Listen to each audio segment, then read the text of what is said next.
very good friend of mine and a pioneer of the civil society space, Mr. Benga Sassan.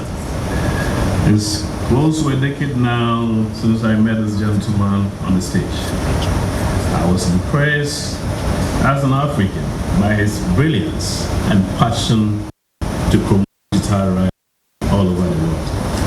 Please, let's give a special applause to this African young man who has really made an impact. That was about 7-8 years ago when I met you. I think you've grown this strongly. I want to commend you and stay on and continue to drive this digital inclusion.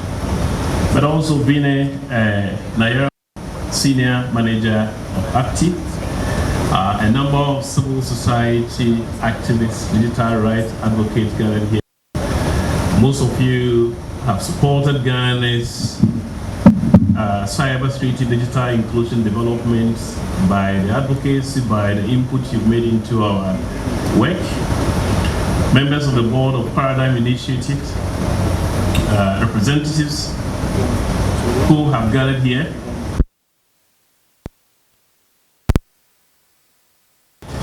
On behalf of the Minister for Communication,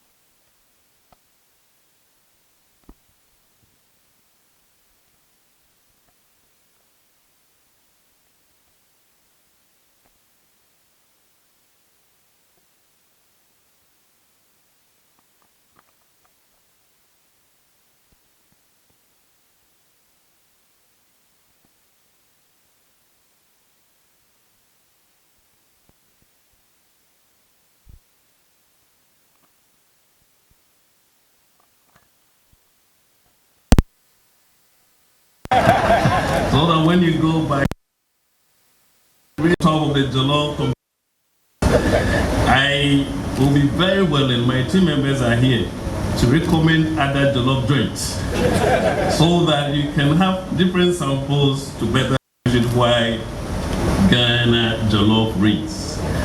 But I think it's important to welcome all of you, wherever you travel from, to join us. We're quite excited to have such diverse participation in our program. But before we delve into the discussion and insights that await us on the theme fostering right and inclusion in the age, I'd like to take a moment to express my heartfelt gratitude to the dedicated team of event organizers who have worked tirelessly to bring us together. Ghana last year, November, hosted the GC3B event. We've done a number of hostings and we know what goes into planning. I want to commend you, all the organizers, participants, for working so hard to bring us together to deliberate these issues. Ladies and gentlemen, in today's interconnected world, digital right and inclusion are not merely abstract concepts, but essential pillars of our democratic societies and development. They underpin our ability to access information, engage in civic discourse, and participate in economic activities. However, it is also imperative to acknowledge that significant disparities persist globally, threatening existing inequalities that we are all working to resolve. According to the ITU Internet Report, internet penetration has been on the rise globally. I think across the board we've seen increase in connectivity, with estimated 4.9 billion people, representing about 63% of the world's population, having access to the internet. However, disparities in internet access, particularly in the global south and also the underserved communities, where access to affordable and reliable internet remains very limited. This can be seen in the case of Ghana as well. Analysis conducted by Kepler's, producer of the world's most widely read report of digital trends, established that internet users in Ghana increased by 450,000, about close to 2% between January 2023 to January 2024. This represents a significant leap for us as far as our digital development in countries is concerned. While this progress is commendable, we must remain vigilant. in addressing digital divide that persists, particularly on served and underserved communities. Governments have a role to play in fostering digital inclusion among citizens. In Ghana, as of February this year, the government has made strides to expand digital infrastructure and connectivity by constructing more than 1,000 new rural telephony sites in rural areas across the country. This was with coverage and internet access among the population. This project was implemented under the leadership of the Ministry for Communications and the Again, although this represents considerable progress, it is also an indication that more needs to be done to break the digital divide and all Ghanaians have equal access presented by the digital age. These statistics underscore the importance of our discussion here today.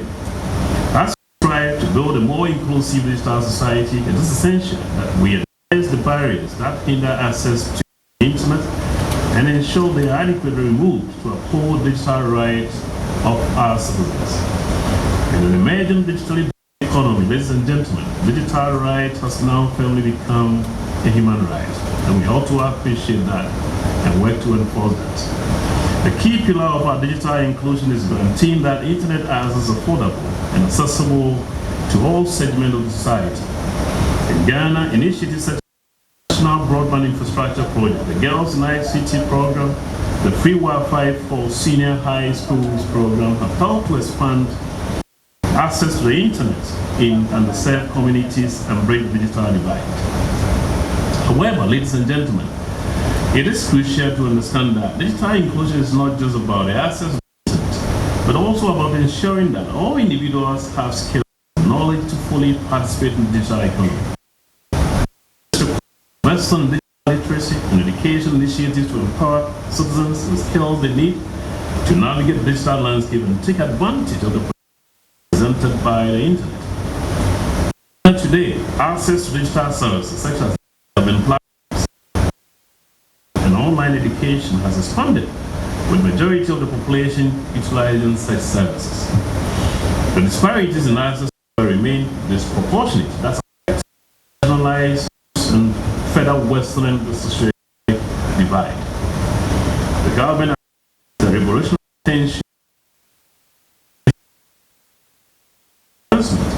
and for Ghanaians. It is for this reason the digitalization campaign that the digital was launched in 2017. This government initiative is encouraging the usage of technology to empower the people and promote inclusive progress. Ladies and gentlemen, digitalization of economies has been a transformation process. It has led to numerous benefits which we have intended and contributed significantly to our socio-economic development.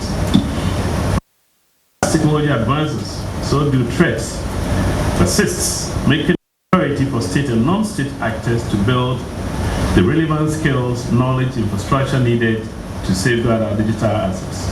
Investment, information, and communication technologies, other digital initiatives, so that we can protect the citizens as well. Protecting citizens, however, individual businesses and critical information are key in cybersecurity development as part of our response to the threat that emerged from this digital development. Internet governance and regulation continue to be a hot topic as well, with debate over issues such as net neutrality, data privacy, online censorship, and of course cybersecurity. Countries have varying approaches to regulating the internet, leading to a complex global landscape of laws and policies. Emerging technologies such as artificial intelligence, blockchain, and Internet of Things are also reshaping the internet landscape, offering new possibilities for innovation and connectivity and introducing new challenges related to privacy, security, and ethical concerns. I do believe this development are likely to dominate our discussions here.